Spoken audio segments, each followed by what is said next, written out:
Molly, Molly, Molly. Happy to be evaluating you once again. There's two things I really like. There's many things I liked about her speech. There's two I like to point out. The first one is the stories that she adds to her speech. She paints pictures for us. She had many, many little stories throughout her speech, which gave us pictures of what she's talking about.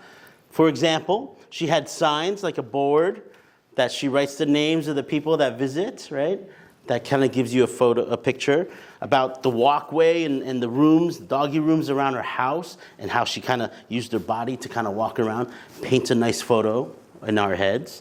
And also the hotel, how wide and empty it was, the contrast that she creates. I think those are very powerful tools that you used. The second thing I always like about Molly's speeches is her smile.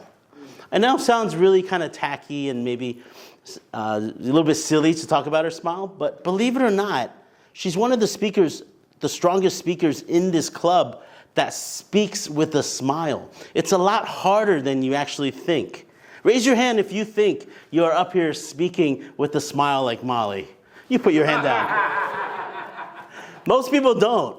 Most people are quite serious when they're up here. So it's quite hard what Molly does. So these are things that I really particularly like about Molly's speeches. Now, there's three things I would like to suggest for Molly.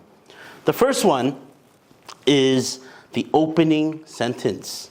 Does anybody remember her opening question? Raise your hand if you remember her opening question. Yeah? That's not a question. What was the question? Ray, go ahead. Yeah, it's hard to remember. No, wait. No, it's okay. Your time's up. I have limited time here. You only have 3 minutes to go. Exactly. I had a difficult time understanding the question. She spoke it too quickly, and maybe it wasn't formatted properly. So it was very difficult for me. So for the first 1 minute of the speech, I was trying to think, what did she ask? I'm her evaluator. Oh, my God. And I kind of missed out on a lot of the things because I was scrambling to try to figure out what her question was. I asked her during intermission. The question or the sentence was that, did you know that your phone recommends you to charge your phone only to 80%? That was the question. It's quite a long question, a little bit difficult to understand. But the opening is so important. For things like this, if you're there to engage, then really engage and get that sentence nice and clear so every single person in this room understands. Okay? That's the first suggestion.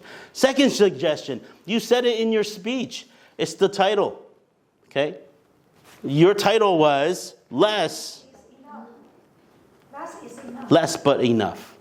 Right? Or something like that. Which is a little bit different than what you said in your speech, which is less is more. I think that's a lot more powerful. Okay? So try to choose the proper title so that we all understand the strength of it.